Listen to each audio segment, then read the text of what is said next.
Chapter 10. The Segal Valley. How far are we from Crenn Riaeth? Ruana muttered. They had been on the King's Road for 2 months, though they had not been traveling for all that time. About 10 days of that had been on the stops, where they learned many things about the King and his land. Assuming the rate we have been traveling these past 2 weeks, Orgy answered, pausing to do some mental calculations, another 2 weeks. Assuming, of course, no stops longer than a night, and that we keep our same excellent speed. Ugh, Ruana slightly grunted. She was getting a little impatient. Also, she was missing her father. It had been at least 3 months since she had last seen him. I wish Javi and Doran had stayed, Ruana thought. The siblings' grandparents were in charge of one of the stops, and they decided to stay with the relatives instead of continuing on to Crenn Riaeth. Well, it is time to set out, Orgy announced. In an annoyingly cheery voice, Ruana thought. She walked over to Maya. You ready to ride? The horse let out a loud whinny. Ruana threw her head back, laughing. She could never stay in a bad mood whenever she was around her horse. I care not what Corbeth says. You are the smartest horse this side of the great river. Corbeth had a habit of taunting and teasing, as I suppose most boys his age do. That he is, Alep agreed. He was sitting on a nearby log, grinning, of course. Mayette moved his head up and down, as if he were nodding in agreement. At that, Ruana and Alep burst out laughing. Suddenly, Orgy's voice was heard. Time to set out. Orgy spread his wings, readied himself, and in a rather awkward manner took off. Even when a dragon is as awkward as Orgy, seeing a dragon take off is quite a sight. The rest mounted up and rode off. The Valley of Segal, Corbeth read from a wooden sign in front of the valley. Beware all who enter, for fearsome things dwell within. He looked up at the valley itself. It was more of a gorge with a small river running through it. It had granite walls, but it certainly did not have a foreboding look about it. Beware of what? Ruana smirked. All I see is a valley. I do not know, Corbeth said. I've never heard of a fearsome valley. Perhaps I should fly over and see if anything is amiss, Orgy suggested. That would be wise, Alep said. He did not show it, but he felt concerned about entering the Valley of Segal. He knew what would likely be waiting for them, unless something happened to that beast, but we had not heard of it. Orgy took off and returned a little while later. Anything? Corbeth asked. Nothing that I could detect, Orgy answered. I find that hard to believe, Alep thought, but perhaps it is gone.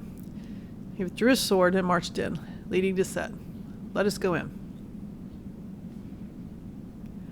What was that? Kieri asked.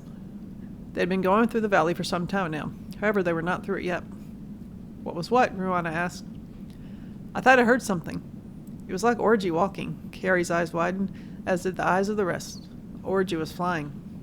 Slowly they turned around. They were face to face with a dragon.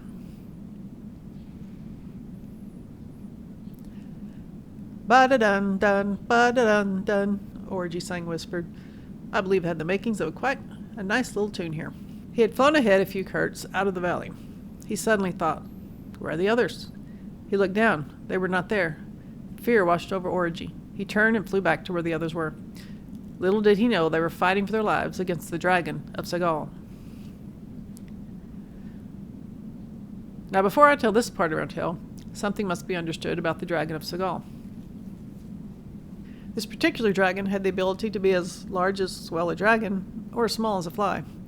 It was in that tiny size when Orgy flew over the valley, hiding in some crevice, in some boulder somewhere in that rock-filled valley. But Orgy's flight had awakened the dragon, who was known as Terror of the Segal. And it suddenly realized that humans and horses were in the valley. It also realized it had not had a good fight in a while. It was feeling up to the task. It also realized it was rather hungry. But that is certainly enough explanation of that topic, and I'm sure you are wanting to know what is happening to Ruana, Alep, Kieri, and Corbeth, so I'll not keep you in any more suspense. They had scarcely had time to draw their weapons when the dragon attacked. Fortunately, the dragon could not breathe fire, but it was still a ferocious foe. The boys were jabbing with their swords, and Ruana was firing arrows as fast as she could. Kieri had taken the horses and rode off to find Orgy. Kieri had little appetite for any fighting, and what is more, she had little skill in such things. Looking back on the event, she could never quite figure out how she had made it past the dragon with 4 horses in tow, or without the horses stampeding. But I suppose it must have been some blessing of the king of the pinsayer of that world. At any rate, let us return to the fight. The fight had continued in relatively the same manner for about half an hour, with the dragon biting and clawing and swinging its great tail, and Ruana firing arrows and the boys jabbing their swords. They would inflict some small wound on the dragon. It would retreat a small way off, but it would then return with retribution in mind. But alas, even as well made as their weapons were, they were making little headway on the dragon's thick, scaly hide. Suddenly, the dragon's mighty tail swung in Alep's direction. But Alep had been watching for such things, as he was acquainted with fighting dragons. He had just enough time to drop to the ground before the dragon's tail passed over him. His sword had been knocked out of his hand when he hit the ground. He grabbed it and rejoined the fight. Ruana noticed a small scar on the dragon's arm. She fired. Direct hit. The dragon staggered back at the surprise of the arrow, and rather comically tripped over its own tail. Alep ran towards the dragon with the sword raised and finished what Ruana started. For a few seconds they just stood around catching their breath. Then they let out a great cheer at the defeat of the dragon. Alep cheered especially loud as he knew this dragon had been a great menace for those who had been traveling on the King's Road. Suddenly the blood drained from Ruana's face as she asked the rather obvious question of, "Where are Kieri and Orgy?" We now must join Kieri, about somewhere around a curt away. She was riding as fast as her horse Leah could take her, all the while frequently yelling, "Orgy! And where are you?" And the occasional muttering of, "Where did that dragon go?" She was related to Corbett after all. She continued in this manner for what felt like hours, even though it was no more than half an hour. A shadow flew over her, then it circled back around and landed behind her. It was Orgy. "I believe that was one of your best landings, Orgy," Kieri complimented, momentarily distracted from the far more important matter of the others fighting a dragon. "Why, thank you," Orgy said. Then he noticed that Kieri was alone with 4 horses. Panic filled the dragon as he asked, "Where are the others?" "They're back fighting a dragon." "What?" "We must go back and help." Orgy readied himself for takeoff. "Do not get your feathers in a frenzy. We're all fine," Corbett smirked as they walked up. "Feathers in a frenzy? Huh," Orgy muttered. Even if he was not the most stereotypical dragon, he was still a dragon, and no dragon appreciates any such comparing them to any sort of bird. "What happened?" Kieri asked. Corbett then proceeded to tell the account of how they defeated the dragon. "And then Alep killed it," Corbett finished. "Though I wish I had been the one." "How nice," Kieri said, somewhat squeamishly. By now the sun was beginning to set, so they set up camp. "Tomorrow we will be going through Mareme," Corbett said. Like always, he was supervising. In reality, he just wanted to get out of work. "Really?" Ruana asked, almost shouting. She had always heard about the Mareme's grand capital, but she never thought she would go there herself. No wonder we have seen more people on the road as of late. "I cannot believe we have journeyed that far from Kiplar," Kieri exclaimed. "Why, that is almost the edge of Mareme." Although this was true, given the immense size of Mareme, it was still at least a week's journey to the border from the grand capital. They discussed further about Marne and how exciting they were to go to the capital, though Alep was oddly silent during that conversation. They had a hearty dinner and turned in excited for the next day.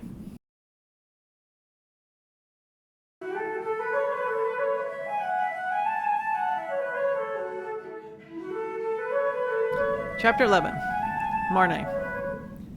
They woke up at dawn, quickly wolfed down breakfast, and tore down the camp. They rode for about an hour before reaching the city. They were without their dragon companion, as Orgy had gone the long way around the city so as to not cause a disturbance. Dragons of any sort typically cause quite a stir in Marne. Even one so geeky-looking as Orgy would likely make little difference to the city's reaction. Their jaws dropped at the massiveness of the city walls that seemed to reach into the heavens. They walked through the large wooden gates in complete awe of the city. The small group could not go fast through the crowded cobblestone streets, but they gave that little mind, as the extra time gave them a chance to soak in the sights. Colorful placards hung from shops, proudly displaying the shop's wares. Mouth-watering smells wafted out from the restaurants. You could hear the sellers shouting their items. Vibrant banners fluttered in the breeze. The Mareme flag was displayed almost everywhere one looked. Yes, Marne was truly a magnificent city. They walked on in pure awe for about an hour before coming to the market. Marne's market was the biggest market in Mareme. It was a square about a half-curtain dimension, filled with everything Mareme had to offer. For the most part, they just wandered around the market, taking it all in. But that is until Ruana saw the animal section, more specifically, the dog section, or rather a particular booth selling hunting dog puppies. Ruana went over to it. She had always wanted a dog, but despite her father's agreement on the subject, Remy would not hear of it. But as far as Ruana was concerned, Remy was far off, in the deep recesses of her past. Therefore, it was certainly time for a dog. "How much for one dog?" Ruana asked. 35 sikas, said the woman, minding the booth. "They are the finest hunting dogs this side of the great river. Which one are you interested in?" Sikas are Maremesian currency. Ruana pointed to a mostly white dog with 2 tan patches on her face and 2 on her back. The woman picked up the energetic puppy and set it on the table. The dog then tried to squirm out of the woman's hands in an attempt to get to Ruana. It was obvious the puppy wanted to go with Ruana. "She likes you," the woman smiled. "You want to get her?" "I think I will," Ruana said, still stroking the dog. It was attempting to lick Ruana's face. "What is her name?" "Larky," the woman said. The woman put a rope leash on Larky's collar and handed the energetic puppy to Ruana. Ruana handed her the right amount of sikas and left with Larky. She then went to find the others. She walked back through the jewelry section, only because that was the most direct way to where the rest of her friends were. Ruana had little interest in jewelry. But she noticed a necklace that looked like one her mother had, and was considering buying, when the woman behind the booth said, "Annalay? Annalay Laymar?" "How do you know Annalay?" Ruana asked cautiously. There was no telling the reason this woman may have known her mother. "My name is Cartlin. We are cousins," Cartlin said. Cartlin had a trustworthy look about her, so Ruana decided to keep talking. "She was my mother." "It is a small world. You look just like her, except she was a redhead," Cartlin chuckled. She suddenly realized what Ruana said. "Did you say was?" "Yes." "Oh, I had not heard. I am so sorry." She clenched her jaw.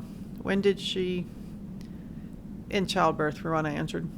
She did not have the will to say that she was a child, and more practically, it hardly seemed wise to risk Cartlin's favor. Cartlin nodded as they became silent for a moment. "Were you interested in something?"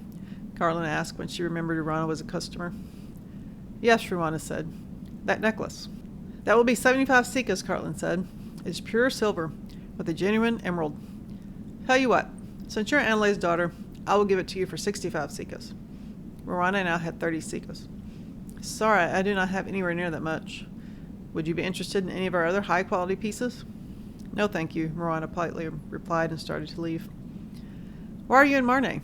"I know it is a good distance from Kiplar," Cartlin asked. Ruana thought for a moment, unsure of how to answer. "We are simply passing through." Cartlin's eyes caught a glimpse of Ruana's necklace. "I believe I know the reason." Her eye darted around as she dropped her voice. "You are traveling to Crenn Riaeth." "Yes," Ruana said softly, noticing the obvious change in Cartlin's mannerisms. Cartlin's eyes smiled. "Fear not. My family and I follow the king, though I believe it would be best if that necklace is not in plain view." Ruana took Cartlin's advice and tucked the necklace inside her shirt. Cartlin thought for a moment. "Do you have a place to stay in the city?" "No. You could stay with me if you like. We have the room," Cartlin offered. "Do you have room for 4 teens?" Ruana asked. "It is me, my friend, her brother, and—" she was completely unsure what to call Alep. "And another one we picked up along the way." She decided it would be best to keep Orgy out of the conversation, especially since he was staying outside the city walls. "No problem. You can all fit," Cartlin chuckled. "Why, we would still have enough room for a dragon." "And we do have a dragon traveling with us," Ruana sheepishly added. "But he is somewhere in the woods outside the city." Cartlin's eyes widened, and she slowly burst out laughing. "You really are Annalay's daughter. She found a baby dragon and tamed it." It was just after this when the others found Ruana. "And here they are now," Ruana said. "This is Kieri, Alep, and Corbett." She pointed to each one as she introduced them. Kieri's mouth dropped as she saw the jewelry Cartlin was selling. Fine jewelry was sparse in Kiplar. "That is so pretty," she exclaimed. "And this is Cartlin," Ruana finished, ignoring Kieri's outburst. "I'm the cousin of Ruana's mother," Cartlin said. "Ruana and I were just discussing the possibility of all of you staying at my house for the night." "And this squirming bundle of fur is Larky," Ruana said, as the hunting dog started to try incessantly lick on all 3 at once. "Good to meet you, Cartlin," Alep said. "And you too, Larky." Unbeknownst to any surrounding Cartlin's booth, a couple of unsavory-looking characters slipped off in the direction of the house of the ambassador of the enemy.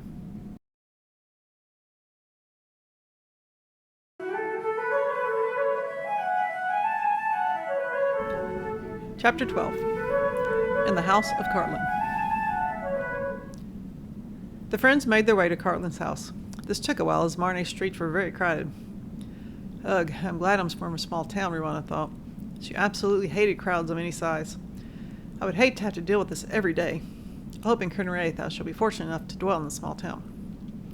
After a long trek through very crowded streets, the group finally reached Cartland's house. But when they did, they were surprised at the size and quality.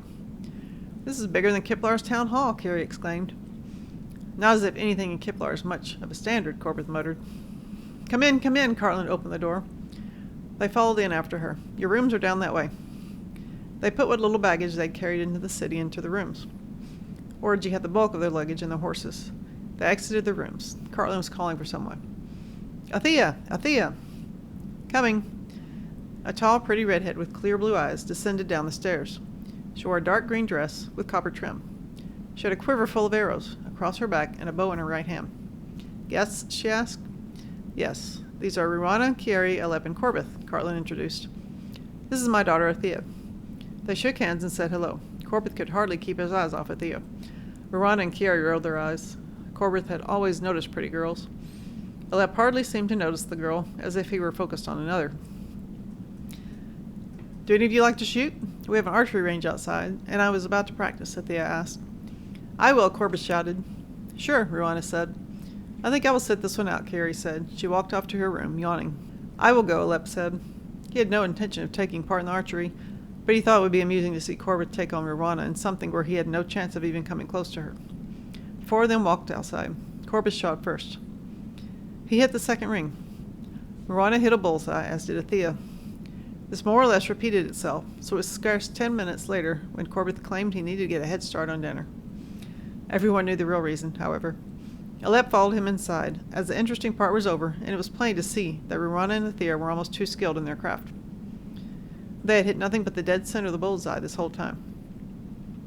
"Where are all of you from?" Althea asked. "Kiplar is a small town about 600 kirts from here," Ruana answered. Althea's eyes widened at the distance. "Why did you come all that way?" Ruana smiled as she fired an arrow and hit a dead center bullseye. "To go to Crenn Riaeth. I've always wanted to go there. We too followed the king, but we have never been called to go there. I wonder why." "Well," Althea also hit a bullseye. "According to the book, you have to be called. To go there, I hope we get called soon. I'm not sure how much longer we can stay here." "What do you mean?" Ruana asked as she picked up arrows. Althea's pale face filled with fear. I would say it went pale, but that would have been difficult for a pale redhead to do. "I'll explain later. We cannot talk here. I've already said too much." "What do you mean?" Althea glanced around. A nervous expression etched across her pretty face. "So tell me about Kiplar. How many people live there?" She laughed nervously. 100 or so, Ruana said, very suspicious of the sudden change of conversation, and of her newfound cousin. After dinner, Ruana was in her room, chatting with Kieri about nothing of particular importance, when a light knock came on the door. "Come in," Ruana called. In walked Althea. "I wanted to explain why I did not want to talk about Crenn Riaeth," Althea started. "If you'd come last year, or even 6 months ago, everything would have been fine. But about 5 months ago, good King Derry abdicated and his son Drennan became king of Mareme. Derry was fully on the side of the king, but King Drennan is a bit more—" She stopped and thought a moment before continuing. "Lenient, I suppose. Then about 3 months ago, an ambassador from the enemy came and began gathering followers. Our current king, as far as I know, is not a supporter of the ambassador, but he has not done anything about it. I believe Drennan is—" She paused, looking for the right words. "Is one who wants to keep everyone happy. But he unfortunately has not learned an important lesson. If you try to make everyone happy, you make no one happy." "Are we in danger?" Kieri asked. Althea thought for a moment. "I would think not. They have not done anything to us followers of the king. Unless—" Her voice trailed off. "Unless what?" Ruana questioned. "One of the ambassador's followers heard you say you follow the king," Althea said. "They have enough of a following to make me a bit concerned. But since you will just be here for the night, I would not think there would be a problem. But they are unpredictable." Ruana nodded. Althea exited the room. Ruana and Kieri looked at each other. "Do you think we should leave?" Kieri asked nervously. Ruana shook her head. "No, if Althea thinks we're fine, we are probably fine. Where would we go? Those gates are almost certainly closed by now," she smirked and added, "I do not think it is a good idea to climb a wall that easily tops 10 miles high." She was trying to reassure herself as much as Kieri. Kieri nodded in agreement, but neither could shake the eerie feeling that they would likely need protection before the night was out.